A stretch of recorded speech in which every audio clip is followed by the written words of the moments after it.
നരക്കോട് പറമ്പിൽ രാമകൃഷ്ണന്റെ വീട്.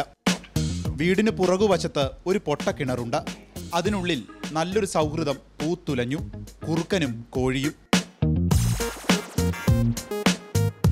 കഴിഞ്ഞ തിരുവോണ ദിവസം അറക്കാൻ കൊണ്ടുവന്ന നാടൻ കോഴി കെട്ടഴിച്ച് കുതിച്ചു ചാടിയത് ഈ കിണറിലേക്കാണ്. അത് കഴിഞ്ഞാണ് സങ്കര ഇനത്തിൽപ്പെട്ട ഒരു കുറുക്കനും പാതാളം പോലുള്ള ഈ കിണറ്റിലേക്ക് പതിച്ചത്. മലബാറിൽ നായ്ക്കുറുക്കൻ എന്നാണ് ഇതറിയപ്പെടുന്നത്. എന്തായാലും കുറുക്കൻ പഴയ കുറുക്കനല്ല. കോഴിയെ തൊട്ടില്ല. പകരം ഒരുമിച്ചങ്ങ് കഴിഞ്ഞാൽ എന്താ എന്ന ചിന്ത രണ്ടാൾക്കും ഉദിച്ചു. ഈ കിണറിനുള്ളിലെ ഒരു മടയിൽ നായ്ക്കുറുക്കൻ കിടന്നു.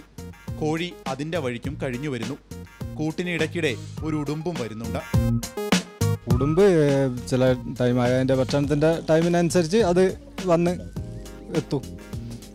ഭക്ഷണം കഴിച്ച് വില അരിയെ തന്നെ 3 ആളും യോജിച്ച് തന്നെ നിൽക്കുന്നു.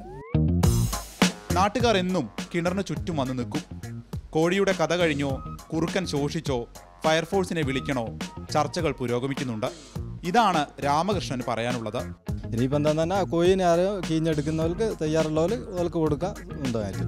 തടിച്ചു കൊഴുത്ത കോഴിയിലേക്ക് കണ്ണും നട്ട് കിണറിന് പുറത്ത് കുറച്ച് കുറുക്കന്മാർ ഉള്ളതുകൊണ്ട് അധിക സമയം ഈ കിണർ സൗഹൃദം നീളാൻ വഴിയില്ല.